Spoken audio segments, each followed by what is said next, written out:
जो थोड़ा बहुत तो मैंने पहले भी बताया है, लेकिन सबसे पहले इससे शुरू करें कि जो जिसे हम आधुनिक काल जानते हैं वो मुख्यतः ईसाइयत और इस्लाम के फैलाव का काल ही जानते हैं दुनिया में, बाकी जो हैं। लेकिन इसके पहले का बहुत ही विस्तार से उन लोगों ने ही ये तो मानना पड़ेगा कि इधर यूरोपियों में जो जब रेनेसां के बाद जो जागरण आया उसमें बहुत से अच्छे लोग निकले, बहुत से सत्यनिष्ठ लोग निकले। वैज्ञानिक तो सारे के सारे ही सत्यनिष्ठ हैं, तो उनको पता चल रहा है कि भाई सच लिखोगे तभी अच्छा रहेगा। तो इसलिए दुनिया की बहुत सच्चाई भी उन्होंने लिखी है। तो उससे ये पता चलता है कि जिसे हम सनातन धर्म कहते हैं उसका कोई न कोई रूप संपूर्ण विश्व में व्याप्त था। इसके 3-4 जो ज्वलंत माने विस्तार से प्रमाण मिले हैं, उसमें एक है पेरू की इंका सभ्यता, मैक्सिको की मै सभ्यता और अफ्रीका की अक्सुम, घना, कई सभ्यताएं, आशांते हैं। इनके विस्तार से इन पर पुस्तकें अलग अलग लिखी गई हैं। इनको अगर सार रूप में देखना हो तो हमारी और केडिया जी की संयुक्त पुस्तक है स्त्रीत्व धारणा एवं यथार्थ। उसमें प्रारंभ में इन सब सभ्यताओं के कुछ मुख्य तत्व दिए गए हैं। विषय उसमें स्त्री है, लेकिन इसी बहाने हमने सभ्यताओं के भी आदर्श दे दिए हैं। खैर, तो ये सभी सभ्यताएं वही थीं। अगर आप पढ़ें तो जैसा हम है ना सनातन धर्म, स्वयं अरब में क्या था, जैसा मैंने बताया, वही देवता अल्लात, अलमनात, अल-उज्जा। अल तो विशेषण है, माने महान या पूज्य के अर्थ में। लात, मनात, उज्जा, लाह, ये सब देवता थे। तो जितनी सामर्थ्य थी, हमारे जैसी समृद्धि तो वहाँ नहीं थी, लेकिन ये बोध था कि विविध देवी देवता हैं, विविध चैतन्यमयी शक्तियाँ हैं, वो एक ही परम शक्ति के अंश हैं और सब जगह दिव्यता है। पेड़ में, पौधे में, वृक्ष में, वनस्पति में, नदी में, पहाड़ में, ऐसी कोई चीज़ नहीं है जहाँ दिव्यता न हो। तो इस आधार पे उनका सारा। दूसरे क्या था कि इसके कारण उन्हें ये पता था कि उपभोग की मर्यादा है। अगर आपने उस मर्यादा से बाहर का उपभोग किया तो अंत में आप स्वयं नष्ट हो जाएंगे। ये सब सभ्यताओं को पता था, ये उनका सार है। इस रूप में वो सनातन धर्म के ही अलग अलग रूप हैं। स्वयं यूरोप में थे जिन्हें उन्होंने पैगन कह के मारा है। तो सारे विश्व में सनातन धर्म के स्थानीय रूप सदा से प्रचलित थे। इसीलिए समाजों के मिलन की, अगर आधुनिक समाजशास्त्री, चलिए आजकल यूनिवर्सिटी में शब्द चला है तो आधुनिक समाजशास्त्री शब्दावली का प्रयोग करें तो सभ्यताओं के सन्निकटन के 2 प्रकार होते हैं ना, अप्रॉक्सीमेशन ऑफ सिविलाइजेशन। सभ्यताओं के सन्निकटन की 2 मुख्य कोटियाँ हैं। एक तो प्रेमपूर्ण, मैत्रीपूर्ण सन्निकटन कि हम दूसरे को जाने, उसमें जिज्ञासा रहेगी, कुतूहल रहेगा। अरे भाई, जैसे अपने यहाँ लोग परदेश जाते थे, आके बताते थे वहाँ ये है, तो इसमें क्या है, शुद्ध जिज्ञासा, कुतूहल, जाने की कैसा है। तो संसार इसी तरह चल रहा था, जिज्ञासा से, कुतूहल से, प्रेम से, मैत्री से। साथ में युद्ध चल रहा था, युद्ध सदा सीमित थे। इसके पहले राक्षसों का वर्णन अवश्य मिलता है और उसी परंपरा में अगर उसकी निरंतरता मिले तो ये जो 2 प्रवाह आए हैं, जिसमें सबसे पहले ईसाइयत आया है, ये बहुत ही पैशाचिक और मनोविकृत लोगों का प्रवाह है। इसने सनातन की कोई मर्यादा नहीं मानी और सबको कंट्रोल और डोमिनेशन की थ्योरी हो गई। तो सन्निकटन के 2 रूप हैं, अप्रॉक्सीमेशन, सिविलाइजेशनल अप्रॉक्सीमेशन, सभ्यतागत सन्निकटन के 2 प्रकार हैं। एक है मैत्रीपूर्ण सन्निकटन और दूसरा है बलात्कारी सन्निकटन, फोर्सफुल अप्रॉक्सीमेशन, है ना। तो ये बलात्कारी सन्निकटन इन 2 सभ्यताओं का लक्षण है। सन्निकट तो पहले भी लोग होते रहे हैं, दूसरे मनुष्य के प्रति, दूसरे समाज के प्रति, दूसरी सभ्यता के प्रति जिज्ञासा और कुतूहल मनुष्य का स्वभाव है, क्योंकि सब जगह एक ही तत्व है तो स्वाभाविक है दूसरे के प्रति भी आकर्षण पैदा होता है। देखें ये क्या है, कैसा है, उसकी अच्छाई के प्रति प्रशंसा, कमी के प्रति उपेक्षा या निंदा, जो भी, ये जिज्ञासा मानव स्वभाव है। तो सभी सभ्यताएं एक दूसरे के प्रति जिज्ञासु रही हैं। मैत्रीपूर्ण सन्निकटन उनका स्वभाव रहा है। लेकिन ये जो 2 प्रवाह आधुनिक काल में हुए हैं, पुराने जो राक्षसों आदि का वर्णन है उसको फिलहाल छोड़ दें, उसका विस्तार से तो विवरण उपलब्ध नहीं है। तो ये क्या है, ये फोर्सफुल अप्रॉक्सीमेशन, बलपूर्ण सन्निकटन, माने मैं आपको, आपके पास जबरन आना चाहता हूँ और ऐसे आना चाहता हूँ कि आप मेरी ही हो जाए, मेरा ही हो जाए, है ना। आपकी कोई अस्मिता नहीं बचे, आपकी कोई स्वतंत्रता नहीं बचे, आप मेरा अंग हो जाएं, आप मेरे अधीन हो जाएं। तो ये है फोर्सफुल अप्रॉक्सीमेशन, बलपूर्ण सन्निकटन। तो बलपूर्ण सन्निकटन वाली दो सभ्यताएं अपने को सभ्यता कहती हैं, वस्तुतः वो पैशाचिक पाप प्रवाह हैं, तामसिक प्रवाह, ईसाइयत और इस्लाम है। ईसाइयत 9वीं शताब्दी में उभरी। वस्तुतः ज़्यादा गहराई से जाएं तो इनको ये नाम देना भी ठीक नहीं है, लेकिन फिर उससे कन्फ्यूज़न फैल जाएगा और फिर हम लोग सम्मान भी करते हैं, तो वो अपने को ईसाई या क्रिश्चियन कहते हैं तो हम भी कह देते हैं।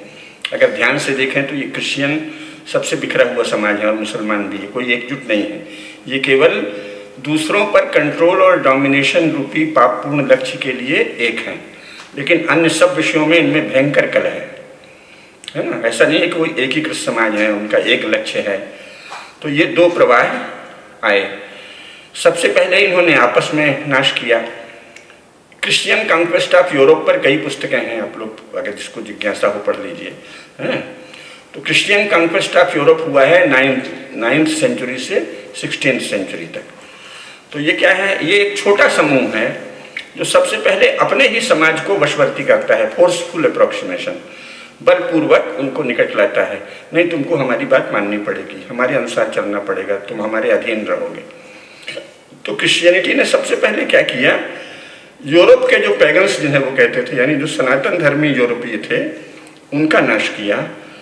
और इसमें कोई एक इकाई नहीं, 20 उनके पंथ हैं।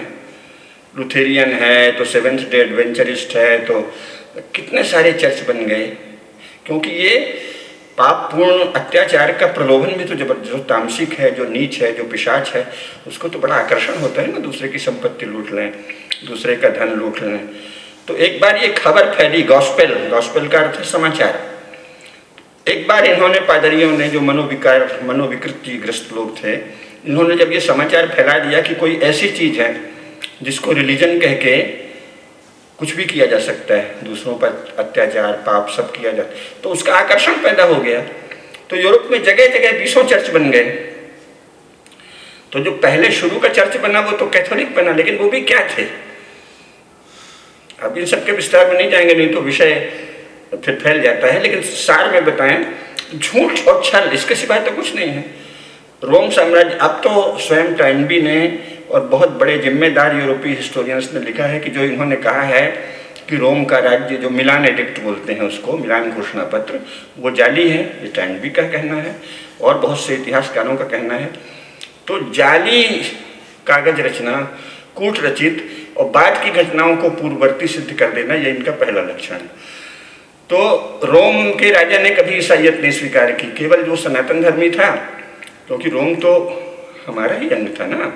शकारी विक्रमादित्य, अभी भी उज्जैन में वो अभिलेख है कि विक्रमादित्य गए थे, वो बड़ा प्रसिद्ध श्लोक है ज्योतिर्विदाभरण में, यो रूम देशाधिपतिम विजित्वा आनीयताम जित्वा तुताम उज्जयिनीम आहवे आनीय संभ्राम में ममोच्यत्य हो सविक्रमार्कः खलु सत्य विक्रमा, ये प्रसिद्ध श्लोक है ना। यो रूम देशाधिपतिम विजित्वा, रूम के देशाधिपति को जीतकर, यो रूम देशाधिपतिम विजित्वा जित्वा तुताम उज्जयिनीम आवे, उनको जीतकर उज्जयिनी ले आए। आनीय संभ्राम में लाकर, नगर में घुमाकर, जब वो शरणागत हो गए, मुमोच्यत अहो, छोड़ दिया। बस हमारे राजा तो यही करते थे, भाई शरण में आ जाओ, कह दो कि हम आपको महान मानते हैं, फिर जाओ अपने ढंग से करो। तो यो रूम देशाधिपतिम विजित्वा जित्वा तुताम उज्जयिनी माहवे आनीय संभ्राम में मुमोच्यत्यहो सविक्रमार्कः खलु सत्य विक्रमा। तो विक्रमादित्य ने रोम को अपने अधीन किया था। और वैसे भी देखिए, जो मेनलैंड यूरोप है, इससे ग्रीस और रोम, जिसे ये कहते हैं, ग्रीस तो वह नहीं, हेलेनिक रिपब्लिक है, जैसे मैंने कल बताया, एलों का गणराज्य है, इसका तो कोई संबंध ही नहीं है। ये दोनों अपेक्षाकृत गर्म इलाके हैं, यहाँ फिर भी कुछ चावल भी हो जाता है, जौ भी हो जाता है। जो मेनलैंड यूरोप जिसे वो कहते हैं, वो तो एकदम ठंडा, दलदली, बर्फीला इलाका है ना। इसीलिए मेनलैंड यूरोप को पुरानी मेमोरी नहीं है, पुरानी स्मृति नहीं है। क्यों? बार बार वहाँ वो हिमयुग आता है। अंतिम हिमयुग 10,000 साल पहले आया था, तो 10,000 पहले पिघलना शुरू हुआ था, तो कई हजार वर्ष तो उनको पिघलने में ही लग गए। इसके बाद ये सब दलदली इलाके जगह जगह फैल गए। तो वहाँ जो भारत के लोग और अन्य देशों के लोग जाके बसे, तो वो थोड़े से ही संसाधन थे, तो वो मारकाट थोड़ी ज़्यादा हो गई। फिर ये क्रिश्चियनिटी ने उस मार्केट को और इंस्टीट्यूशनलाइज्ड कर संस्थागत रूप दे दिया। तो इसलिए वहाँ की परिस्थिति, जैसे मान लीजिए कि 20वीं शताब्दी से पहले यूरोप के आप किसी गांव की कल्पना नहीं कर सकते। हमारे यहाँ तो क्या है, शब्द वही ला दिए हैं तो बहुत भ्रम हो जाता है। विलेज, विलेज जो है यूरोप का वो गांव नहीं है, एक विला होता था। मैंने एक थोड़ा गुंडा या लड़ाकू किस्म का आदमी, उसने अपना पत्थर वत्थर जोड़ के, वहाँ कोई वास्तु भी विकसित नहीं था, कुछ गढ़ी जैसा बना दिया, कच्ची गढ़ी, और उसके आसपास कुछ गुलामों को बसा दिया, उसको कह दिया विलेज। विला का साथ में अपेंडेज परिशिष्ट, तो 5-10 घरों का एक गांव होता था। आप कोई भारत के गांव से थोड़ी उसकी तुलना कर सकते हैं, जहाँ हजारों हजार तो जनसंख्या है एक एक गांव की, तो कल्पना ही नहीं करते। और न मैदान है न सड़कें हैं। वो कहावत क्या कहते हैं, ऑल रोड्स लीड टू रोम, क्योंकि रोम भारतीय सभ्यता का अंग था और वो थोड़ा गर्म भी था, तो वहाँ शहर था। इनके तो एक भी पुराने शहर नहीं है ना, क्योंकि सड़कें ही नहीं थी। सारा व्यापार, संपूर्ण यूरोप का व्यापार 20वीं सेंचुरी से पहले तो दो में ही होता था, या तो खच्चर और घोड़ों में, और या आदमी के द्वारा, आदमी चलता हुआ जाता है। कोई वहाँ ट्रैफिक संभव ही नहीं था। दलदली इलाके हैं, जंगल है, नदियाँ भी वहाँ की बड़ी भयंकर हैं। जो लोग घूम के आए हैं उनसे पूछिए या आप भूगोल पढ़ लीजिए, बहुत ही तेज धार वाली नदियाँ हैं, तो वहाँ नौका चालन कहीं कहीं संभव है। तो भारत से हम लोग कल्पना नहीं कर सकते। दलदली इलाका, जंगली, वर्षों एकदम अंधेरा रहता है, उसके बाद थोड़ा सा प्रकाश होता है, थोड़ी सी वर्षा होती है, बहुत कठिन जीवन था। तो इसलिए जब वो चर्च के अत्याचार से इधर उधर भागे, जब लगा कि यहाँ तो हम मर जाएंगे, भूखों, कंगाली, भूखमरी, बीमारी सब यूरोप में बहुत। 17वीं सेंचुरी यूरोप, 18वीं सेंचुरी यूरोप पे दर्जनों पुस्तकें हैं, आप कोई भी पढ़ लीजिए या हम नाम दे देंगे, है ना। 17वीं शताब्दी और 18वीं शताब्दी के यूरोप में भयंकर कंगाली है, भूखमरी है, महामारी है, प्लेग होता था, बस्ती की बस्ती साफ हो जाती है। उसका कारण क्या था, एक तो भीषण परिस्थिति, दूसरे ये जो मनोरोगियों ने क्रिश्चियनिटी खड़ी की, जीसस से तो इसका कोई संबंध है नहीं, तो इन्होंने बहुत भयंकर किया। जैसे कह दिया कि आप, एक तो वैसे ही पानी नहीं था, नहाने को पानी साधारण लोगों को तो उपलब्ध ही नहीं था। राजाओं और पादरियों को थोड़ा बहुत किसी तरह विशेषाधिकार प्राप्त, उनके बारे में भी प्रचार कर दिया कि नित्य नहाना आपके पापी होने की निशानी है। विचित्र विचित्र विश्वास है। तो तुम रोज नहाते हो, इसका मतलब तुम पापी हो, तुम्हारे भीतर पाप है, तो उसको दूर करने के लिए नहाते हो। ऐसे सब चीज़ें फैल गई। और ये क्यों किया, यहूदियों से चिढ़ थी, तो यहूदी रोज नहाते थे, तो यहूदी हाथ पैर भी धोते थे। सफाई उनके यहाँ जो उनका शास्त्र है ओल्ड टेस्टामेंट, उसमें तो ऐसी कोई वर्जना ही नहीं है। न तो स्त्री को वहाँ दुष्ट कहा गया है, न सेक्स को बुरा कहा गया है, वहाँ तो अपनी वंश रक्षा का बहुत महत्व है। तो इनको सब परेशानी थी, इसमें से ज़्यादातर नपुंसक और मनोरोगी थे, तो स्त्री को देखते ही इनको परेशानी हो जाती थी, अरे ये क्या है, तो उसको टाइम कह दिया, ये तो ईव से ईविल बना है ना, तो स्त्री ईव है और इसलिए ईविल का मूल स्रोत स्त्री है। ऐसे सब मनोरोगों के कारण इन्होंने ये तरह तरह की चीज़ें चला दी। आप नहा नहीं सकते, नहाते हो तो इसका मतलब गंदे हो, तो उससे क्या हो, रोग भयंकर फैल गए। जब भयंकर रोग फैल गए तो वो सारा दोष यहूदियों पे डालने लगे और झूठ फैलाने लगे। भाई जो उनका फॉलोअर है वो तो पूछेगा ना कि आप तो कहते हैं कि एकमात्र प्रकाश जीसस हैं और आप कहते हैं नहाओ मत, तो हम आपकी आज्ञा भी मानते हैं, फिर हम क्यों बीमार पड़ रहे हैं, यहूदी क्यों नहीं बीमार पड़ रहे हैं। अब इसके सब रिटर्न डॉक्यूमेंट्स हैं। तो उन्होंने कह दिया कि ये यहूदी हमारे जो भी हमारे जलाशय हैं उसमें जहर डाल देते हैं। झूठ, कोई प्रमाण नहीं कुछ, और इसलिए इनको मारो। चूँकि इनके पास थोड़ा धन था और बड़े चतुर लोग थे, तो इनको लूट की प्रेरणा देने लगे, तो यहाँ से वो फैले हैं। क्रिश्चियनिटी का विस्तार ही संपन्न लोगों के प्रति द्वेष और घृणा और स्त्री के प्रति घृणा और वैर भाव, इससे ईसा क्रिश्चियनिटी फैली है। हमारी पुस्तक है स्त्रीत्व धारणा एवं यथार्थ, उसमें बड़े विस्तार से दिया है, और सारे विदेशी साक्ष्य दिए हैं ना, अपने मन से कुछ नहीं लिखा है। तो फिर इनको ये लगा, इतना भयंकर अत्याचार हुआ कि जो उसमें थोड़ा भी दमखम रखता था, स्वस्थ था, उसने सुना। तब तक क्या हुआ कि एक मार्को पोलो नाम का बच्चा था, वो शुरू में बच्चा ही था, तो वो कुबलई खान के वहाँ गया। कुबलई खान कौन है, मंगोल सम्राट है, सनातन धर्मी। खान वहाँ की उपाधि है मंगोलों की, है, वो सब सनातन धर्मी थे। तो जब वो कुबलई खान के यहाँ गया, जो चीन का मालिक था, चीन को उसने अपने अधीन बनाया था। मंगोलों की दास्ता में रहा है चीन शताब्दियों ना।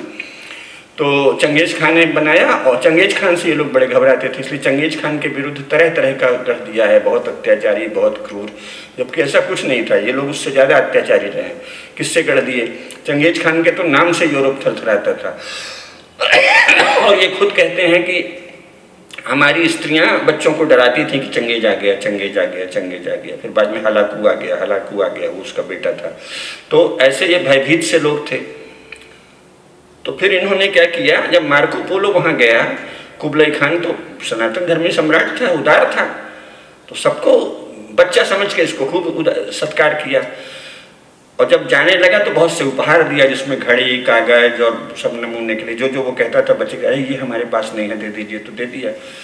तो कैसे जाएंगे, तो एक नाव भी दे दी, बड़ी भारी जहाज जिसे लोग शिप कहते हैं। उस समय अभी आधुनिक जहाज तो आए नहीं थे, लेकिन बड़ी नाव में दे दिया। फिर वो भारत होते हुए यहाँ से भी गया कालीकट होके। तो जब उसने मार्को पोलो ने जाके वहाँ संस्मरण सुनाए, तब तक कोई प्रिंटिंग प्रेस नहीं था और यूरोप में कभी भी ज़्यादा आवागमन नहीं था 20वीं शताब्दी से पहले। तो वहाँ इटली में कुछ अभिजनों को उसकी खबर मिली। फिर वो किससे फैलने लगे, उसी समय रेनेसां का युग था। तो ये फैलने लगा कि दुनिया में बहुत खजाना है, बहुत धन है। उनका मुख्य ध्यान तो धन में ही जाता था। तो उसने बताया कि अरे बहुत धन है। तो वो सोचे अच्छा धन है, उनकी तो जीभ लपलपाई, तो निकल पड़े खोज में। तो जिसमें हिम्मत थी वो शुरू में निकले। तो कैसे निकले हैं ये सब इसलिए जानना चाहिए कि ठीक ठीक जाने।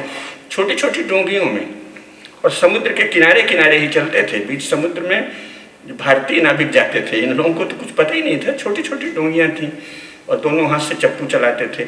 उसमें गए हैं, उसमें अगर वर्णन है कि मतलब 70-80% लोग तो समुद्र में डूब के मर गए, है ना। कोई बीमार हो गए, किसी को मगरमच्छ और वो खा गया, मतलब शार्क वगैरह मछली खा गई। बड़े मरते झगड़ते कोई पहुँचे। उनमें से एक जिन लोगों का हम नाम जानते हैं, कोलंबस, वास्को डी गामा, ऐसे 10-20 और पहुँचे। अब जब पहुँचे तो देखा तो आंखें फटी रह गई, अरे बाप रे इतना धन। अमेरिका में तो सोने के पहाड़ भी मिल गए, सोना, अफ्रीका में भी सोना, भारत में इतनी समृद्धि।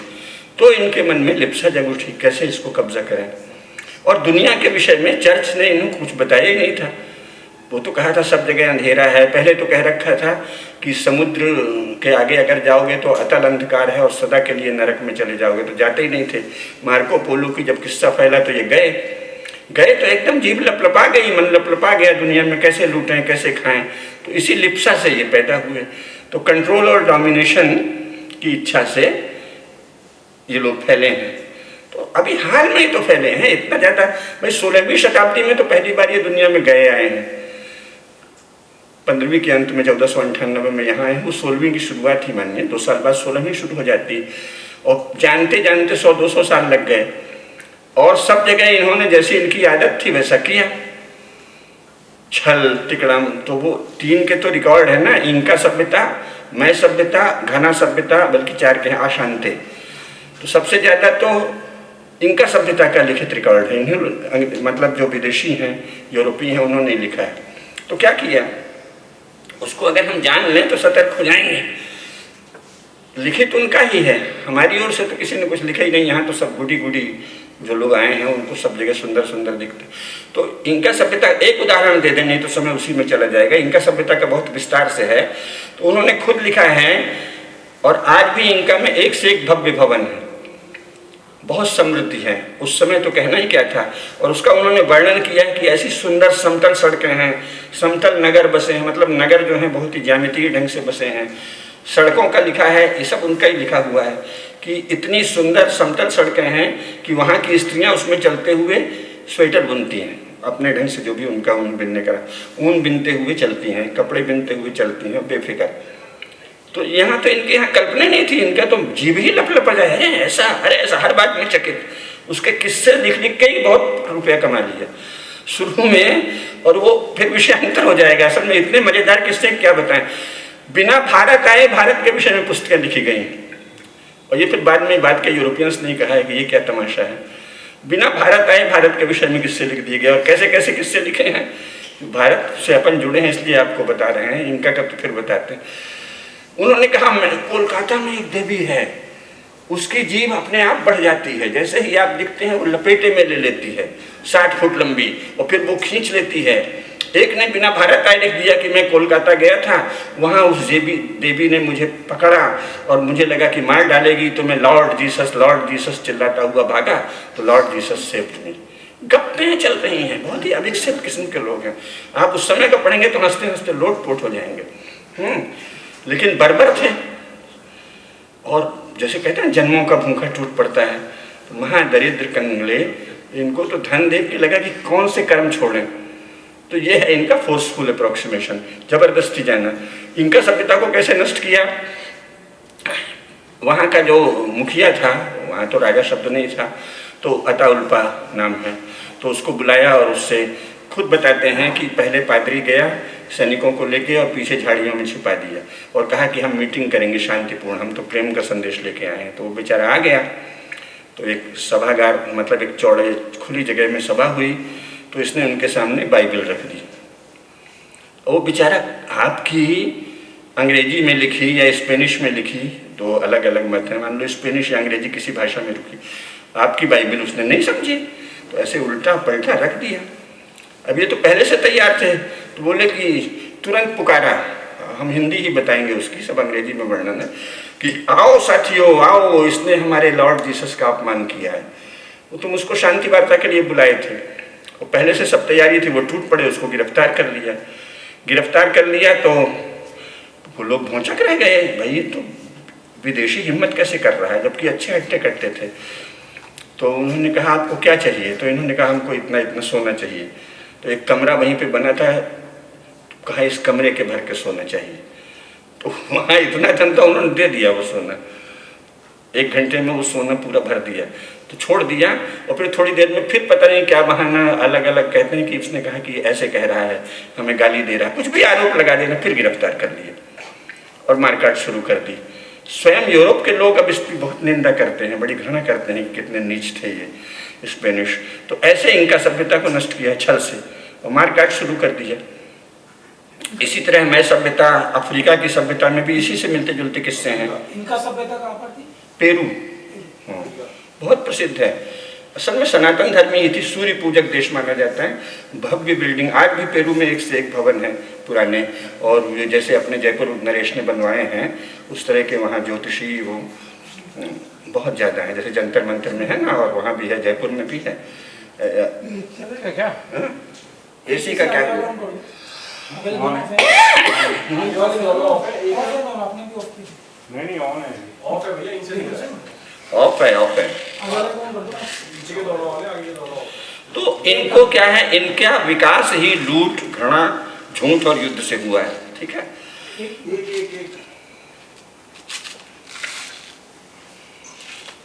और बहुत हल की बात है। 17वीं शताब्दी में सारा ज़्यादा 16 और 17वीं में किया है। फिर अफ्रीका में बहुत जगह गए, तो वहाँ तो बहुत जगह क्या था, वहाँ माताएं शासक थीं, महारानी थीं। तो ये माना जाता था जैसे भारत में है कि अतिथि का सत्कार करो, सारी प्रजा हमारी संतान है। तो ये जाके झुक के कहते थे हम आपकी प्रजा हैं, तो वो वात्सल्य भाव से यहाँ रहो। और फिर वहाँ सब यही किया है, यानी कृतज्ञ, धोखेबाज, विश्वासघाती मनुष्य के रूप में कलंक, इस तरह से ये है, ये रिकॉर्डेड है। फिर इन्होंने अभी हाल में जब भारत और चीन से इनका संपर्क हुआ, विशेषकर भारत से, तो पहली बार इन्होंने बड़े राज्य देखे। यूरोप में तो बड़ा राज्य था ही नहीं ना, अकेले इंग्लैंड तो 20 टुकड़ों में बटा था 18वीं शताब्दी के प्रारंभ तक। छोटे छोटे राज्य थे, सब उल्टा प्रचार करते हैं। भारत में जैसे रजवाड़े थे उससे बहुत छोटे इंग्लैंड के रजवाड़े थे। तो इन्होंने देखा नहीं हमको बड़ा राज्य बनाना चाहिए, तो पादरियों ने ये कहा कि जो इंग्लैंड के आसपास का जागीरदार है उसी को पूरे इंग्लैंड का शासक घोषित कर दो। तो सबसे पहले तो उन्होंने अपने लोगों को मारा है ना, और वहाँ लड़ाई झगड़े बहुत से, विस्तार है एक एक का, तो घंटों लग जाएंगे। तो फिर जागीरदारों से संधि हुई और तरह तरह की संधियाँ हैं, राजा ने उनको मारा, फिर वो कहा वो भी मारने आ गए। उनके पास अपनी, हर एक के पास छोटी छोटी सैन्य टुकड़ी थी। ऑर्गेनाइज्ड सेना तो कभी थी नहीं ना पहले, वो तो भारत में ही थी। तो फिर इन्होंने नए नए धीरे धीरे सब 19वीं शताब्दी ईस्वी में, वो कहाँ गया वो यूरोप वाला लाइए जो कॉन्स्टिट्यूशन वाली बड़ी किताब, पता ही नहीं है लोगों को। अरे सारी पार्टी 19वीं शताब्दी के उत्तरार्ध में भारत वहाँ यूरोप इंग्लैंड में राजनीतिक दल बना, उसके पहले तो था ही नहीं। अब यहाँ क्या है, ये भ्रम है कि शायद वहाँ बहुत पहले से है ना। तो जरूरत पड़ी तो बताएंगे, इससे पढ़ के, नहीं तो इसमें है। अभी कितने साल की घटना है, 150 साल पहले की। नेशन स्टेट संपूर्ण यूरोप में तो एक भी नहीं था। तो इन्होंने क्या किया कि दुनिया भर को कैसे छल से, धोखे से मारना है, लूटना है, फोर्सफुल अप्रॉक्सीमेशन की पद्धति चलाई। इसी से मिलता जुलता इनका है इस्लाम का, लेकिन इनकी शुरुआत और छोटी है। उस अर्थ में ईसाइयों ने ज़्यादा बड़ा विनाश शुरू में किया है, क्योंकि ये मोहम्मद जो है ये तो शुरू में 60-70 लोगों को लेकर, जैसे अपने यहाँ गली मोहल्ले में कोई गुंडा होता है ना, छिनैती करता है, उस तरह का करता था, छीन लेता था। पूरे उनके बद्र की लड़ाई, जितनी लड़ाइयाँ हैं आप पढ़िए तो आप चकित रह जाएंगे, कुछ पता ही नहीं है। तो अब ऐसे बताते हैं जैसे मोहम्मद साहब ने अरब को जीत लिया। अरे अपने आसपास के 100 किलोमीटर से आगे तो वो कभी गए ही नहीं। और सबसे बड़ी जो लड़ाई हुई है वो कुल 1000 लोग थे जो मदीना को कब्जा किया है, और वहाँ धोखे से किया। शुरू में तो मक्का से भागे, क्योंकि इनके कबीले, इन्होंने कहा कि हम जो कबीले में पूजित देवी देवता थे उनको नहीं मानेंगे, बस हमारा जो हमारे वाले कबीले का, बहुत से कबीले थे, अपने कबीले को अल्लाह को ही मानना पड़ेगा सबको। तो कुरैशों ने मारना शुरू किया, तो भाग गए। वो तो वर्णन है ना, जाके गुफा में छिपे रहे। जो वर्णन है उसी से इनकी दरिद्रता का पता चल जाता है। लेकिन भारत में हम लोग पढ़ते लिखते नहीं हैं, तो जो उनके पक्ष के लोग जो प्रचार करते हैं उसी से अभिभूत रहते हैं। और तथाकथित हिंदुत्ववादी तो और उनकी महिमा बढ़ाने में लगे। ये अभी आज का विषय नहीं है, चूंकि पहले इस्लाम और ईसाइयत दोनों का कोई मूल तत्व नहीं है, जिसे क्रीड कहते हैं ना, पंथ बीज। तो पंथ बीज तो उनका एक, जितने क्रिश्चियन सेक्ट बने हैं, अब इतना बड़ा विषय है कि थोड़ा जल्दी जल्दी कूदते हुए लगूंगा मैं कि यहाँ से वहाँ पहुँच गए। क्रिश्चियन सेक्ट जो बने हैं उनमें क्या लड़ाइयाँ हुई हैं जरा आप पढ़िए। 7 माने एक दूसरे पे आरोप लगा रहा है। एक कह रहा है कि मरियम भी पवित्र थी, तो दूसरा कहने नहीं, मरियम तो स्त्री है, वो कैसे पवित्र हो सकती है, वो तो होली घोस्ट ने उसको गर्भ धारण कराया।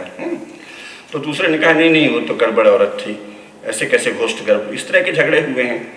तो केवल ट्रिनिटी पूज्य है। ट्रिनिटी में कौन है? द फादर यानी God, the only Son, begotten Son Jesus, और होली घोस्ट जिसका प्रतिनिधि है चर्च, पवित्र प्रेतात्मा। इसको ट्रिनिटी बोलते हैं। अब यहाँ इतना ज्ञान है, बहुत से हिंदुओं ने पुस्तकें लिख दी हैं कि उनके यहाँ भी त्रिमूर्ति है। इतने दरिद्र और इतना लज्जा आती है। कहाँ वो गॉड और ओनली सन और होली घोस्ट, और कहाँ ब्रह्मा विष्णु महेश। किससे तुलना करते हैं आप? नहीं जानते तो चुप रहो, लेकिन नहीं, हमको सारी दुनिया का ज्ञान बताना है। तो ज्ञान बताना है तो पढ़ लो। वो विनोबा भावे ने लिख दिया, इस्लाम मतसार, ख्रिस्त मतसार। अरे मूर्खता की कोई सीमा है? तुम जानते ही नहीं हो। कोई भी शुभ अंश तो दुनिया के हर एक वहां से हमारे नीच आदमी भी कभी कुछ अच्छा वाक्य बोलेगा, उसको चुन लो और कह दो कि ये ऐसा इतना बड़ा महान था। तो इन्होंने क्या किया, आपस में इतनी मारकाट की है कि आप पढ़ें तो चकित हो जाएंगे। 300 साल तक एक चर्च वाले दूसरे चर्च के अनुयायियों की बस्तियों में आग लगा देते थे। पूरा वर्णन मिलता है, लज्जा आती है खुद अभी भी पढ़ के। और यूरोप के लोग इसीलिए उसको डार्क एजेस कह दिया है, ये भी नहीं पता। इतना लज्जास्पद है कि यूरोप के लोग उससे शर्माते हैं, तो उसको डार्क एजेस कह के बंद कर दिया। सब शर्मनाक है। ईसाइयों की एक टोली हल्ला करते हुए क्रॉस टांगे हुए चल रही है, और दूसरे पंथ का ईसाई है, उसकी बस्ती में आग लगा रही है, उसको मार रही है, जिंदा जला रही है, फिर उसी का मांस खा रही है भून के। इतने घिनौने वर्णन है। तो शर्म के मारे डार्क एजेस कहा है ना, कोई वैसे थोड़ी। और स्त्रियों के साथ जो किया वो तो अवर्णनीय है। हमारी पुस्तक आप पढ़ लीजिए, स्त्रीत्व धारणा एवं यथार्थ, है ना, विश्वविद्यालय प्रकाशन वाराणसी से छपी। भयंकर अत्याचार। ये तो मनुष्य है ही नहीं, ये पूरा उसको पढ़ के लगेगा। तो उसके बाद ये जब दुनिया के संपर्क में आए तो अपनी आदत के अनुसार इन्होंने सब जगह, इनको वही लगता था, तो कब्जा करने के लिए। लेकिन भाई 2 चीजें तो इनको क्रिश्चियनिटी ने सिखाई। अपने यहाँ तो कहा है शास्त्रों में ना कि शत्रु के भी गुण भी देखो और दोष भी देखो। दोष तो इनके अनंत हैं, और इनमें एकता नाम की तो कोई चीज ही नहीं है। क्रिश्चियन सेक्ट जितना आपस में लड़े हैं आप कल्पना ही नहीं कर सकते। इसीलिए मैंने कहा ना, अटर कंफ्यूजन से जबरदस्त लड़ाई है एक पंथ और दूसरे पंथ में। है ना। ये कोई कहता है कि हम ये फलानी, कोई मरियम को मानता है, कोई ट्रिनिटी को मानता है, और क्या झूठ चला है बताएंगे तो उसमें मज़ा तो आएगा लेकिन पूरा दिन बीत जाएगा। लेकिन एक दो किस्से बता देते हैं। हर एक दावा करने लगा कि हम जो होली क्रॉस था जिस पर जीसस को टांगा गया था, जीसस टांगा था पता नहीं, उसका टुकड़ा हमारे चर्च में रखा है। उन्हीं यूरोपियंस इस मामले में बहुत बढ़िया, उन्होंने ही पुस्तकें लिखी। उन्होंने कहा इससे हर बड़े शहर के सारे चर्चों के टुकड़ों को मिलाओ तो कई क्विंटल लकड़ी हो जाएगी, इतनी बड़ी सलीब कैसे होगी। और ऐसा पूरे यूरोप में जगह जगह है, सैकड़ों शहरों में हर एक वो छोटे छोटे टुकड़ा रखते, ये क्रॉस का टुकड़ा है, ये उसी क्रॉस का टुकड़ा है जिस पर जीसस को टांगा गया है। लेकिन इससे भी मजेदार ये है कि माता मरियम का दूध आप कल्पना करेंगे यूरोपियन नहीं लिखा है, तो हर चर्च में थोड़ा सा एक कटोरी में मरियम का दूध है। तो फ्रेंच लेखकों ने लिखा है कि अकेले फ्रांस में माता मरियम के दूध को अगर कहें तो वो 10 भैंसों के दूध के बराबर। मरियम कोई महा भैंस हो गई, कहाँ से इतना दूध आ गया, और सारे यूरोप में दूध, अरे कुछ भी दूध रखा है, मरियम का दूध है। और इतना ज्ञान है। और सेंट्स को जिसको उड़ा दिया कि ये पवित्र है, तो ज़्यादातर जो सेंट हैं वो डकैत, हत्यारे और बदमाश हैं, फिर भी उड़ा दिया। साधारण आदमी, हम लोग अपने यहाँ बड़ी चिंता करते हैं ना, लोग अनपढ़ हैं, वहाँ जैसा ज्ञान आप कल्पना नहीं कर सकते। तो उन्होंने कहा कि ये तो पवित्र होते हैं सेंट। तो हालात ये है कि वो बहुत से सेंट्स का वर्णन है कि वो शहर में आए तो लोग उनको नोचने लगे, हम इसका बाल नोच लेंगे, हम इसका ये कर लेंगे। तो भागे भागे फिरते थे। जो ज़्यादा प्रसिद्ध सेंट हो गए उनको जान बचानी आफत होती थी, माने हम उसका नाखून नोच लेंगे, कई बार काट भी देते थे अंग, कोई आफत है। आप उसका वर्णन करिए, हंसते हंसते लोटपोट भी हो जाएंगे, बड़ी जुगुप्सा भी पैदा होगी। तो जो इतने क्रूर कर्म आपस में कर रहे हैं वो दूसरों के साथ क्या करेंगे। तो वो भारत आए। अब भारत की समस्या ये है कि यहाँ के उस समय के राजाओं आदि ने उनको अपने जैसा मनुष्य माना, तो उनसे दोस्ती बढ़ाने लगी। और फिर जिज्ञासा भी थी कि शायद हमारी, आखिर तब तक नेशन स्टेट नहीं बना था, तो हर बड़े राजा को ये चक्कर था कि अच्छा इनसे दोस्ती करके हम इंग्लैंड में भी राज्य कर लेंगे। ये सब भी बहुत बड़े दोष हुए हैं उस समय, ऐसी बात नहीं है। यहाँ पक्के हिंदू बने हैं, ब्राह्मणों की पूजा कर रहे हैं। अभी हम वो सब नोट्स नहीं लाए हैं, आप उसमें देख लीजिए। हर राजा जो है उस समय का प्रसिद्ध, उसकी जो उपाधियाँ हैं उसका जो अर्थ होता है वो होता है, वो क्रिश्चियन बात करते हैं, मतलब जो ईसाइयों की रस्मों को निभाने से जो उपाधियाँ दी जाती हैं वो सारे लगाए हुए हैं। रीवा महाराजा, ग्वालियर महाराजा, जयपुर महाराजा, बीकानेर महाराजा, तो कमी तो आई गई ना। यहाँ आप पक्के, वही जैसे अभी इसका बता रहे हैं सुनक्का कि हिंदू है, तो उसके पहले यहाँ तो पक्के हिंदू बने थे, और वहाँ जाके महारानी से अपना वो बात करते थे, वहाँ नहाते वाते रहे होंगे वो लोग। तो इस सब में होशियार है ना, कोई लड़की दे दी, औरत दे दी। अब यहाँ भारत जैसी सुंदर स्त्रियाँ संसार में कहीं नहीं है, लेकिन आपको लिप्सा लगी है कि अंग्रेज औरत, गोरी औरत भी चाहिए। तो इस तरह ये लोग बह गए हमारे राजा भी, तो उसका उन्होंने फायदा उठाया क्योंकि उनको उसकी आदत थी। तो फूट फैल, तरह तरह से फूट से, छल से फैले हैं, लेकिन उनका मूल उद्देश्य वही था, कंट्रोल एंड डोमिनेशन। और उन्हीं लोगों को उन्होंने विचारा क्या दार्शनिक माना।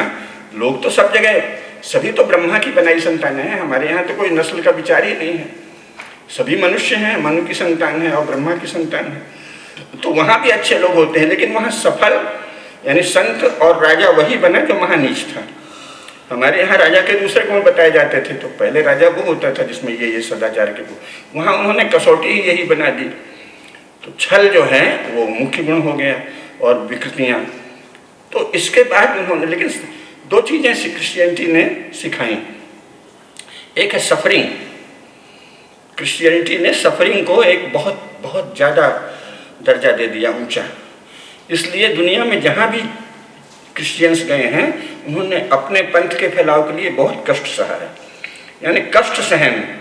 चर्च के विस्तार के लिए सफरिंग फॉर द लॉर्ड, है ना, ये बहुत ऊंचा आदर्श बना दिया। तो आप देखिए कि भारत भी आए हैं, दुनिया में कोई भाषा के ही सर्वेक्षण कर रहे हैं तो लगे हैं, जंगल में जा रहे हैं, वहाँ का विवरण लिख रहे हैं। तो हमारे लोग ये पक्ष तो देखते हैं तो बड़ी प्रशंसा करते हैं, उसका इरादा क्या है वो नहीं जानते। कंट्रोल एंड डोमिनेशन है, लेकिन मेहनत बहुत की, सफरिंग बहुत है ना। और दूसरे अनुशासन, चर्च का भयंकर अनुशासन था ना। चर्च के अनुशासन तो क्या कहते हैं, आप शादी करके आए हैं तो अगले दिन आपकी पत्नी जाएगी नवयुवती और ये बताएगी पादरी महाशय को, कपड़े सब उतार के कन्फेशन करती थी, ऑरिकुलर कन्फेशन उसे बोलते हैं। ये बहुत बाद में 20वीं शताब्दी में रुका। तो जवान पादरी हैं, जवान स्त्री है, विवाहित होकर आई है और कन्फेस करना है कि पति को देख के मेरे मन में क्या क्या विचार उठे और विस्तार से बताओ। इसको बड़ा भारी एक रिचुअल बना दिया। तो विस्तार से बताती थी कि मुझे अमुक काम भावना पैदा हुई, ये उद्रेक हुआ, इस अंग में ये हुआ, होते होते सकल कर्म हो जाता था। दो जवान लोग सट के और लड़की नंगी है ये सब बता रही है तो क्या होगा। इतने जुगुप्साजनक है, आप पढ़िए तो बोलते नहीं बनेगा, लज्जा से सिर गड़ जाएगा। पहली बार जब हमने पढ़ा तो सचमुच मुझसे, मैं इतना पर्दे में धुरंधर हूँ और मुझसे नहीं पढ़ा जाता था, रोंगटे खड़े हो जाते थे। अब तो कई बार पढ़ लिया तो आपको बता रहे हैं, ऐसे बीभत्स। इसलिए फिर इसके विरुद्ध वहाँ विद्रोह हुआ। तो उन्होंने चर्च को एक तरह से कम चर्च का जो राक्षसी विस्तार था वो तो अब उन्होंने समेट दिया है और दुनिया के संपर्क में आए, खोज किया। मेहनत की बहुत आदत थी ना वही सफरिंग के कारण, तो उस सफरिंग ने इनको तार दिया, ज्ञान भी बढ़ा, कष्ट सहन किया, चोरी भी बहुत की। भारत से सबसे पहले जर्मन लोग ले गए हैं संस्कृत की पुस्तकें, बहुत शुरू में सब छपता था। ये नेहरू सरकार और अभी के नेता क्या है, सब गोली कर दिया इंटरनेशनल रिलेशंस के मामले में। शुरू में मैं जब छोटा था तब तक इतना नहीं था, तो हमने खुद वो सब पढ़ा है। कौन कौन सी पुस्तकें जर्मन ले गए, तो विमान, बहुत सारे सैकड़ों शास्त्र जर्मन लोग यहाँ से ले गए और सबसे पहले संस्कृत जर्मनों ने सीखी है। और उसके आधार पर तथाकथित सारी खोज भारतीय प्रेरणा से हुई है। लेकिन हाँ, फिर उन्होंने मेहनत भी की, दोनों पक्ष हैं, लेकिन सारे आविष्कारों के मूल प्रेरणा भारतीय रही। ये कोई मैं शॉविनिज्म नहीं बता रहा हूँ, हिंदुत्ववाद नहीं है, ये शुद्ध सत्य है।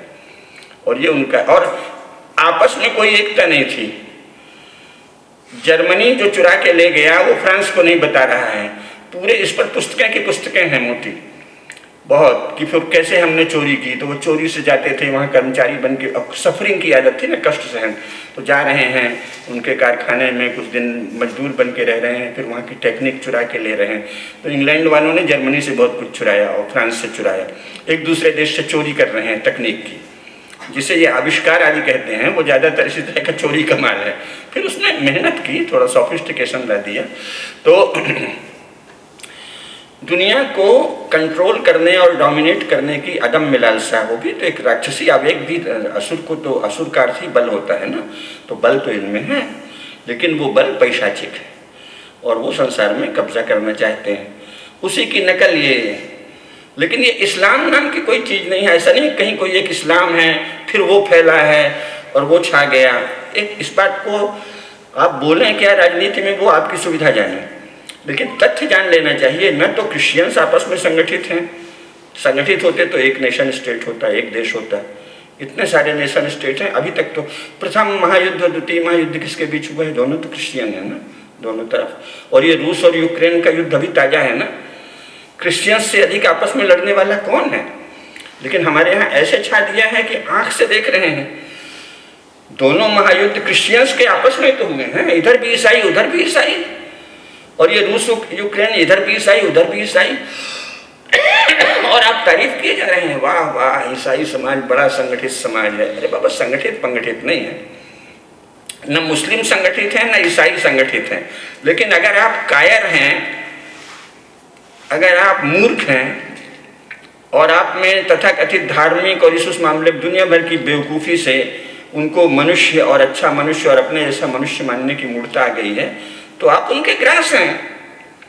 योग जन जीता है, पश्चिम की युक्ति नहीं, गीता है गीता है। निराला ने क्या लिखा था, स्मरण करो बार बार, है ना।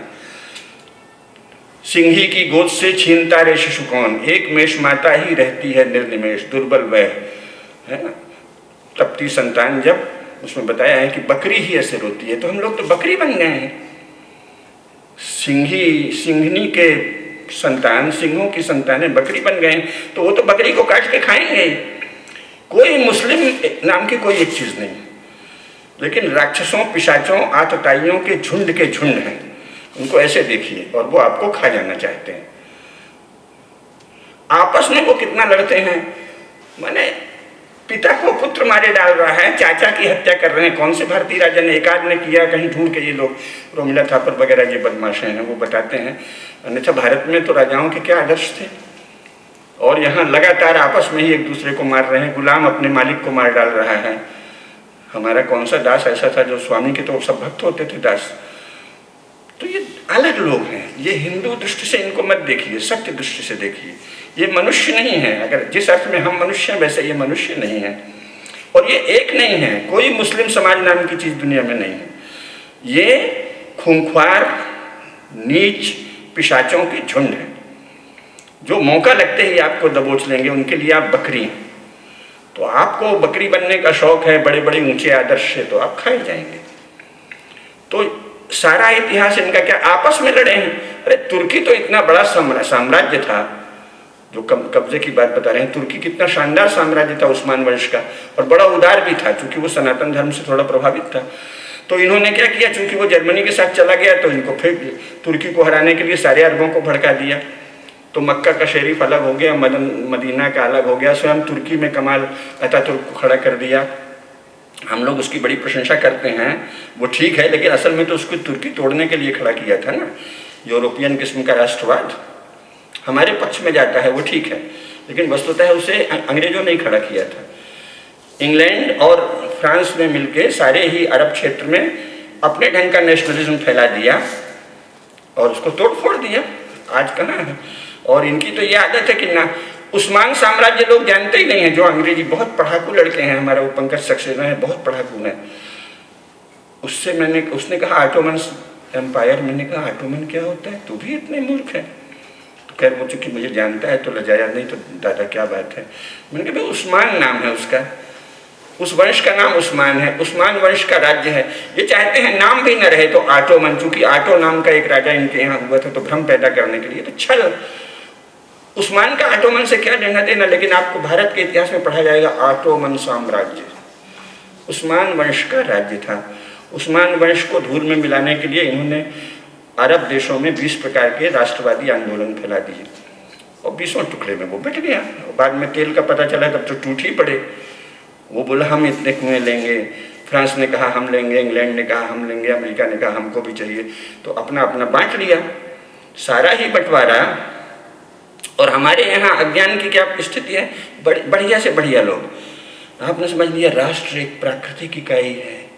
अरे किस दुनिया में रहते हो, मैंने आपसे बढ़ के मूर्ख कोई नहीं है। अकेले भारत राष्ट्र को कहो तो समझ में आता है, भारत राष्ट्र नैसर्गिक राष्ट्र है। दुनिया में कहाँ राष्ट्र इकाई है। कुकुर मुत्ते की तरह ये सारे नेशन स्टेट बने। फर्स्ट वर्ल्ड वार और सेकेंड वर्ल्ड वार के बीच की अवधि को इंटर वार पीरियड कहा जाता है।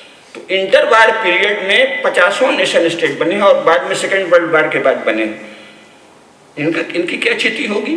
नहीं, हर राष्ट्र की एक चिति होती है। भाई कहाँ फालतू पड़े हो। भारत राष्ट्र की चिति तो समझ में आता है। वो अभी जॉर्डन बन गया, सीरिया बन गया, कतर बन गया, दोहा बन गया, संयुक्त अरब अमीरात बन गया, और कितने गए गुजरे हैं। इतना मत आतंकित होइए। लेकिन आतंकित या तो हम आतंकित होंगे और नहीं तो बकरी बन जाएंगे। सऊदी अरब आज भी है किसी माई के लाल की हिम्मत की इसको हेडगेवार इंडिया कह दे या मोदी इंडिया कह दे। सऊदी अरब क्या है, एक घराना ही था ना। अरे अगर अरब का नाम ही रखना था तो कुरैश अरब रखते, जिसमें तुम्हारा पैगंबर हुआ था कुरैश कबीले में। और भी संकीर्ण होते तो हाशिम रख देते, हाशिम अरब, क्योंकि हाशिम इनका परदादा था। कुरैश में कई कबीले थे, उसमें से एक इनका परदादा हाशिम था। सऊदी अरब, सऊद एक छोटा सा इलाका था, एक छोटा सा घराना। जैसे हमारा यहाँ कोई होंगे बहुत से, तुलना नहीं कर सकते। हमारे यहाँ तो हर घराने बहुत बड़े बड़े हैं। कुर्मी, काछी, तेली और चंडाल सभी बहुत बड़े बड़े हैं, बड़ी संख्या है ना। भूमि वो मुसहर, आप बिहार में जाइए, सब बड़ी बड़ी जनसंख्या है। वो थोड़े से लोग थे और उसने दगाबाजी के लिए तैयार हो गया। तो इंग्लैंड ने कहा कि तू बन जा राजा। वो पहले डरता था। आप पढ़िए जरा मेकिंग ऑफ सऊदी अरेबिया, थोड़ा पढ़ेंगे तब जानेंगे। वो सऊदी जो है, सऊद का जो उस समय का बादशाह है, वो डर रहा है। वो कह रहे नहीं नहीं नहीं नहीं ये हमको मार डालेंगे। अरे बोले मैं हूं ना पीछे, बन जा। बोले नहीं साहब हमको तो बस हमारे इलाके में सुरक्षा। गया था वहां विनती करने। नहीं नहीं तो क्या बात करता है, पूरे अरब का मालिक बन जाए। और अंत में उसे बना दिया। ये काहे के वीर हैं। एक मामूली किनारे पर पड़े हुए छोटे से घराने के नाम पे राष्ट्र का नाम कर दिया। पैगंबर गए बट्टे खाते में, उसको मुहम्मदन अरब नहीं कहा, पैगंबर अरब नहीं कहा, हाशिम अरब नहीं कहा, सऊदी अरब। और सऊदी अरब किसको मानता है? वो तो भाई, वो तो इनको मोहम्मद को मानता भी नहीं है ना, उसका तो अलग विश्वास है। तो पहले उनकी शत्रु की बर्बरता, नीचता अवश्य जानिए, पर उसकी पोल भी जानिए। अगर हम खड़े हो जाएं, हम तैयार हो जाएं, तो पोल ही पोल है। ये तो क्या मनुष्य है ये, क्या तो क्रिश्चियन और क्या तो ये, बल्कि जो मॉडर्न नेशन स्टेट हैं यूरोप के, जो क्रिश्चियनिटी के विरोध में बने, वो ताकतवर हैं। England, France, United states of America, ये वास्तविक ताकतवर हैं, जो कि ये क्रिश्चियनिटी को रहने देते हैं, लेकिन ये क्रिश्चियनिटी से प्रेरित नहीं।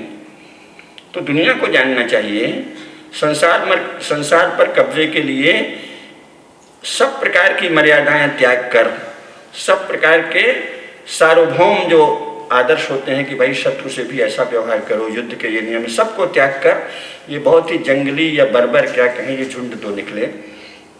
इसमें से एक झुंड को स्वयं यूरोप ने अब कंट्रोल कर लिया है, लेकिन लालसा तो उनकी है, क्योंकि जिसे जेनेटिक वो कहते हैं ना, तो उनके जीन्स में ही दूसरों को कंट्रोल और डोमिनेट करने की लालसा है। तो अब क्रिश्चियनिटी छोड़ दिए हैं, तो विश्व के कल्याण के नाम से हमको तो कंट्रोल करना है, तो हम सारे संसार का कल्याण करेंगे। तो अमेरिका जहाँ देखो वहाँ युद्ध कर देता है, नहीं नहीं हमको कल्याण, मानवता का कल्याण करना। तो ये सब इनकी भाषा सारी युद्ध को ढकने की भाषा है, कवर करने की। अगर आपने उनको सिंपल ढंग से ले लिया कि अभिधा में ले लिया, तो आप मूर्ख हैं। उनकी भाषा में सदा हिडन एजेंडा होता है, सदा गुप्त अर्थ होता है। जब वो कहेंगे मानवता का कल्याण, अरे तुम जर्मनी का कल्याण तो आज तक किए नहीं, अपने किस शत्रु देश का, जापान का नहीं किया, अब जापान से कर रहे हैं दोस्ती, क्यों? अब चीन शत्रु बदलते रहते हैं, तो अब चीन इनको शत्रु लग रहा है, तो जापान को बढ़ा रहे हैं। अपने लिए बहुत अच्छा है, क्योंकि जापान और भारत दोनों की इनको ज़रूरत है। लेकिन इन सब चीज़ों को जानना पड़ेगा ना। और जो मोदी जी ने कहा है वो अपनी जगह पूर्णतः सही है। यही समय है, सही समय है, भारत के अनुकूल समय। इस समय अमेरिका को गरज है कि अमेरिका, भारत और जापान और फिर उधर ऑस्ट्रेलिया वगैरह, इनकी शक्ति खड़ी हो। तो जिस जापान ने पहले चीन को लगातार गुलाम बनाया था, पीटा था, उसको चूंकि उसको भी घमंड हो गया अपने बल का, लेना एक न देना, तो अमेरिका को जाके वहाँ हिरोशिमा, उस अमेरिका नहीं था वो, अमेरिका का अड्डा तो था हिरोशिमा नागासाकी, फिर उन्होंने बदला ले लिया, चूंकि आपने पहले उनके अड्डे में वो किया है ना, आपने वहाँ जाके चोट की तो उसने यहाँ कर दिया और परमाणु ही गिरा दिया, चूंकि घबराया हुआ भी था और नया नया परमाणु परीक्षण किया था। उसके पहले ही तो ओपेनहाइमर ने कहा था, जब परमाणु पहली बार निकला तो गीता का श्लोक उसके मुंह से फूटा ना। परमाणु परीक्षण में ओपेनहाइमर जैसे ही प्रकाश फैला तो फट से उसने गीता कहा, दिव्य सूर्य सहस्त्रस्य भवेद युगपदुत्थितः। बोला मुझे गीता याद आ रही है, हजारों सूर्य यदि एक साथ, दिव्य सूर्य सहस्त्रस्य भवेद युगपदुत्थितः, ये हुआ है। तो गीता का श्लोक बोल के एकदम भाव विफल हो गया। नई चीज थी, हजारों सूर्य का प्रकाश।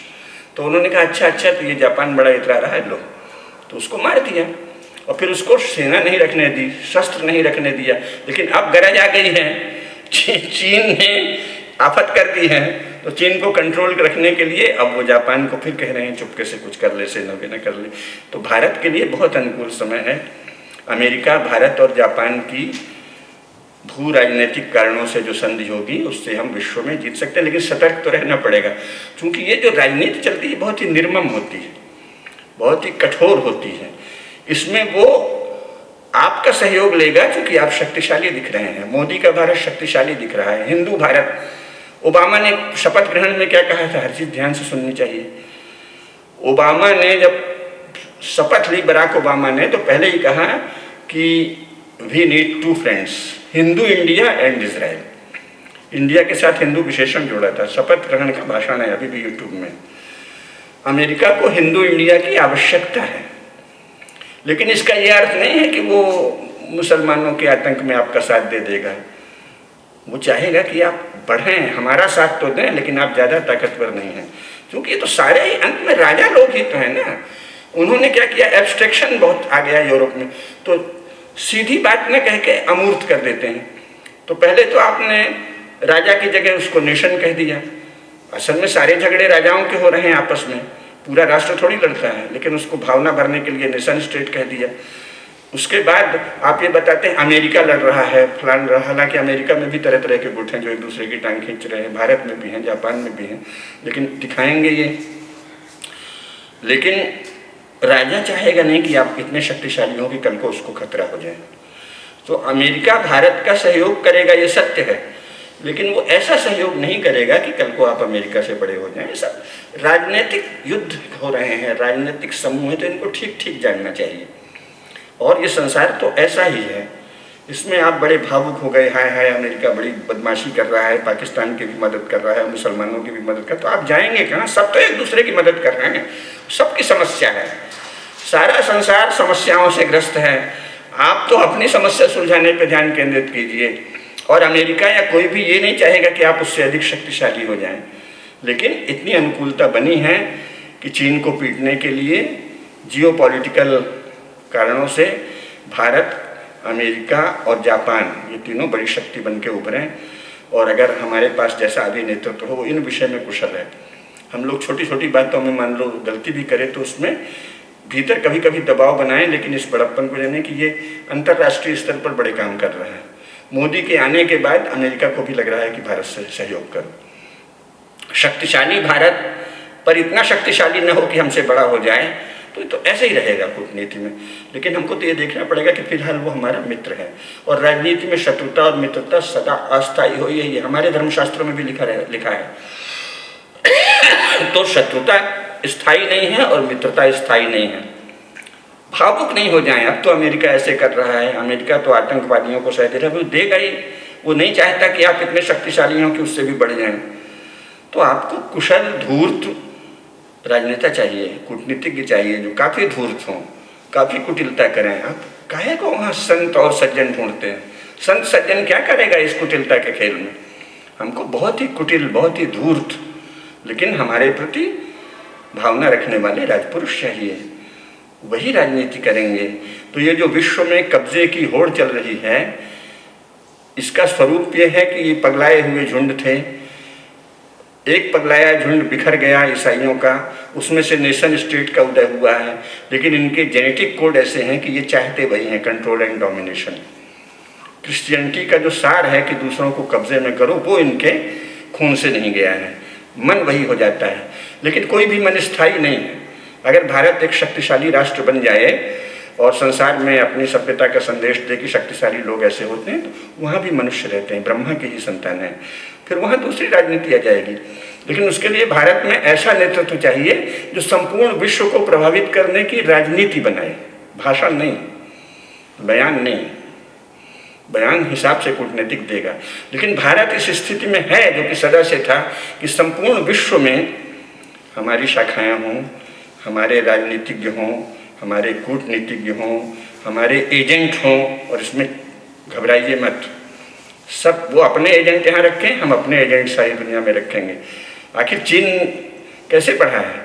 रूस की मदद से चीन बढ़ा, और फिर माओ का निर्णय हुआ कि सब जगह चीन के एजेंट रखो।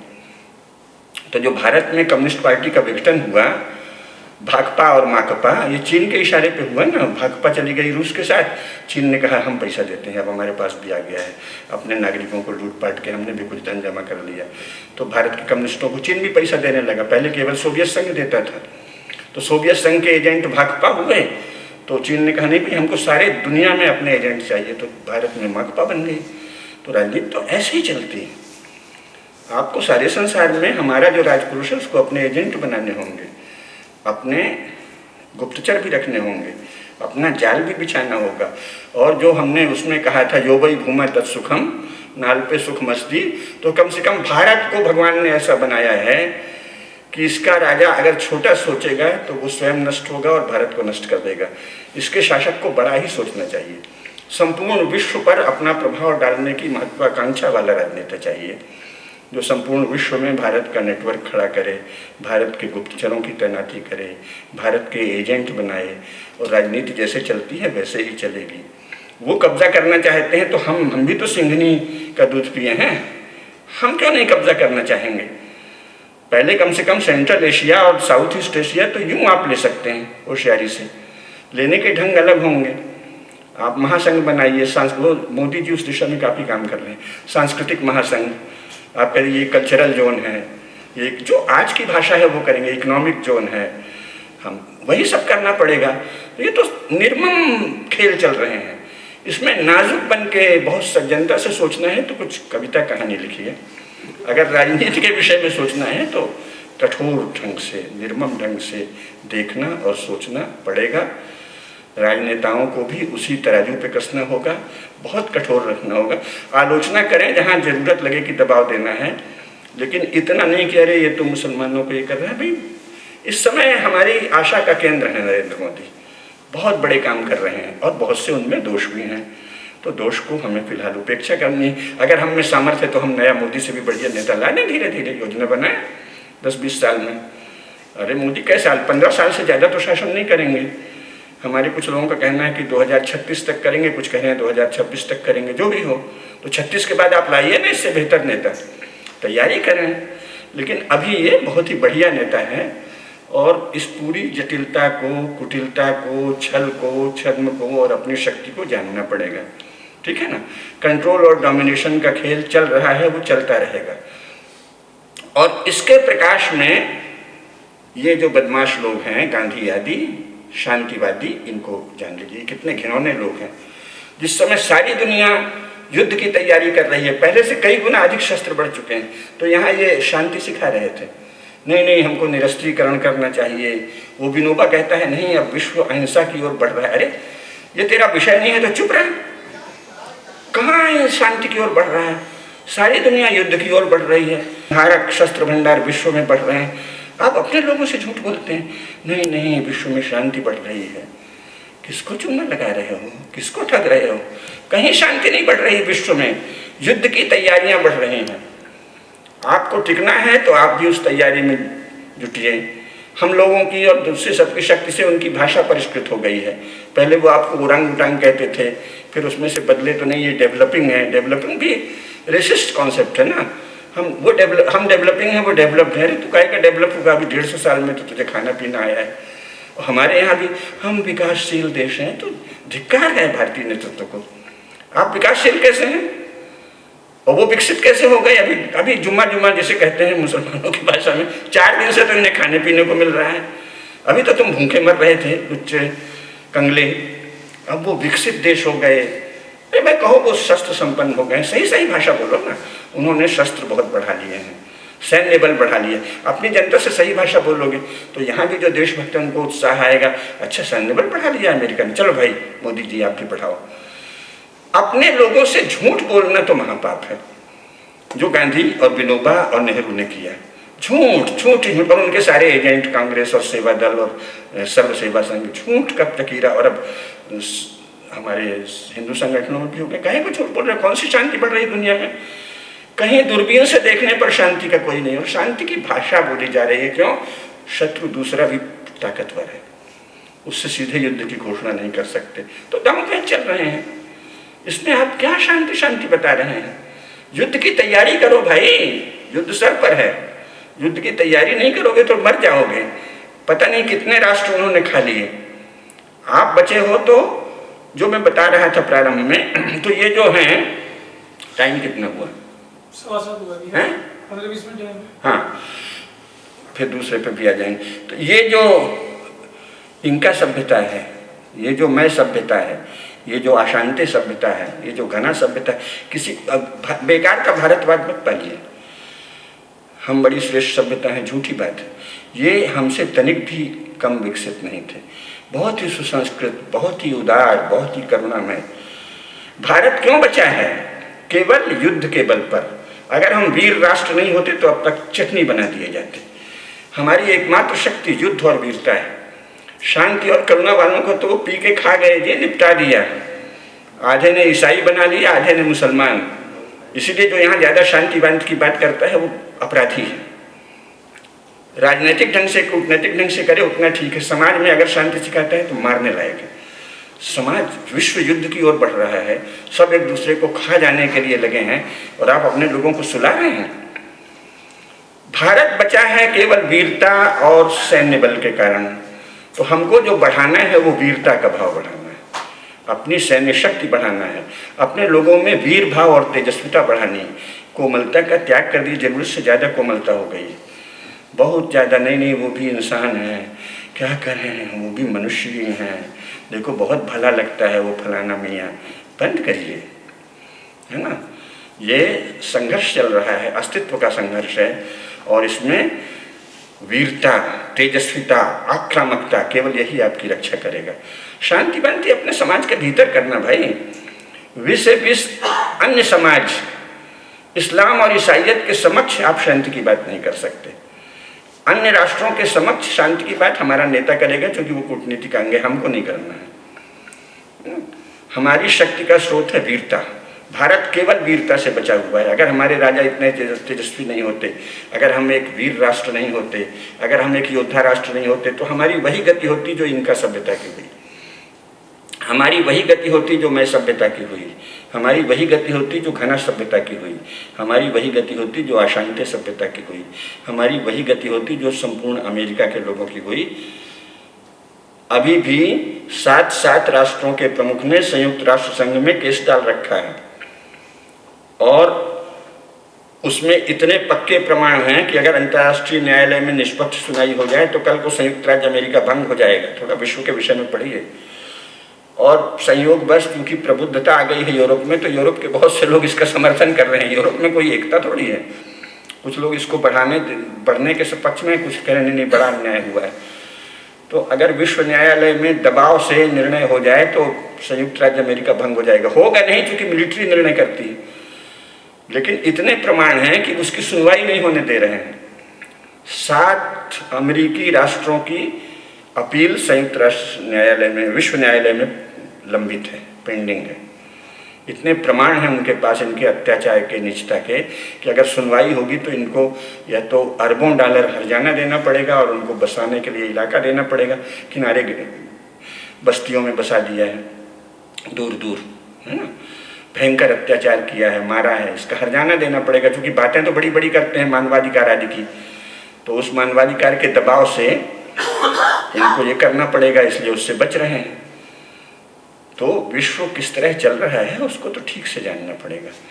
ये शक्ति का खेल है, और ये शक्ति का खेल वैदिक काल से आज तक था और रहेगा। तो दुनिया को ठीक से जानिए, ये प्रोपेगेंडा मटेरियल से सम्मोहित मत होइए। शांति, अहिंसा, अरे भाई वो समाज के भीतर के लिए शांति। हम शांत नहीं रहेंगे तो फिर व्यवहार ही कैसे होगा।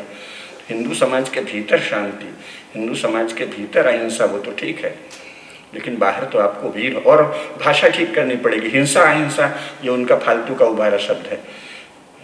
शत्रु को मारना, आतताई को मारना हिंसा नहीं है, वीरता है। ये सब बहुत डिटेल में समझने की जरूरत। कभी ये मत कहिए कि ये महाभारत में कहीं नहीं लिखा है। बहुत लोग कह रहे हैं कि अहिंसा परमो धर्मा, धर्म हिंसा तथैव, जो कहीं नहीं लिखा है।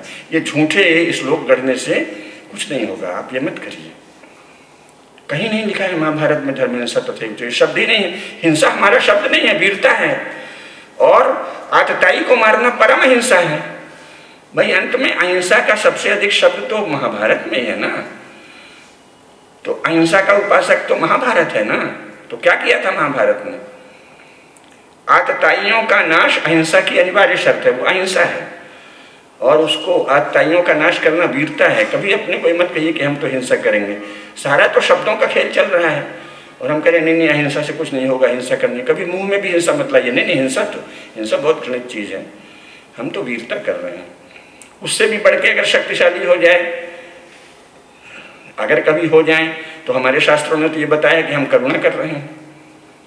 कीन मोह बस द्रोह यद्यपि तहि कर बध उचित, प्रभु छाड़े कर छो को कृपालु रघुवीर सम। जयंत ने सीता चरण चोंच हति भागा, बस इतना ही तो किया था ना। यहाँ तो स्त्रियों के साथ क्या हो रहा है?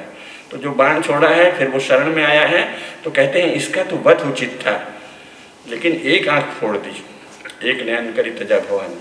और इसको बड़ी कृपा कहते हैं। हमें कृपा करनी है, हमको आतताइयों पर कृपा करनी है, करुणा करनी है। उनको ये जो पैशाचिक शरीर मिला है, पाप कर रहे हैं, इस पाप रूपी प्रचंड जो जाल जंजाल उनको घेरे हुए है, उनके शरीर को, मन को, उससे मुक्त करना है। भाषा ठीक करिए, है ना। हमको ये जो पिशाच हैं इन पर करुणा करनी है। इनको या तो ये सुधरें, हमारे साथ आए, नहीं तो इसकी देह से ही मुक्त कर दो। पाप की देह है, तामसिक देह है, जाए तो अगला जन्म शायद हमारे मारने से बेहतर हो। तो हमको करुणा करनी है, हमको वीरता करनी है, भाषा ठीक करिए। उत्साह में वो अंग्रेजों की भाषा, यूरोपियों की भाषा, नहीं हिंसा करनी चाहिए। महाभारत में गढ़ दिया धर्म हिंसा तथैव च। अपने शास्त्रों के साथ झूठ मत बोलिए, कहीं नहीं लिखा है धर्म हिंसा तथैव च। हमारे शास्त्र हिंसा के पक्ष में कहीं लिखते ही नहीं है, हम हिंसा करते ही नहीं हैं। हम काहे को हिंसा करें, हम तो वीर हैं और कृपा करते हैं, है ना। कीन मोह बस द्रोह यद्यपि तही कर बध उचित, प्रभु छाड़े करी छो। छो किया है प्रेम गो कृपा जो रघुवीर सम। आंख फोड़ दी और कह रहे हैं बड़ा छो किया जयंत पे। छो वो होते हैं जो बच्चे पे लाड़ प्यार करें। अपनी भाषा को समझिए, इतनी परिष्कृत भाषा है, इतनी उन्नत भाषा है। आप कहाँ ये दिल्ली भाषा के चक्कर में पड़े, हिंसा अहिंसा। हमको मुसलमानों से बहुत छो है, बड़ा प्रेम है। हम इनको इस पाप में देह से मुक्त करना चाहते हैं। ये क्या है, इन्होंने पाप पंख में इतने डूबे हुए, हम इनको धोना पहुंचना चाहते हैं। करुणा करेंगे, अहिंसा करेंगे, इनका उद्धार करेंगे। ठीक है, हो गया।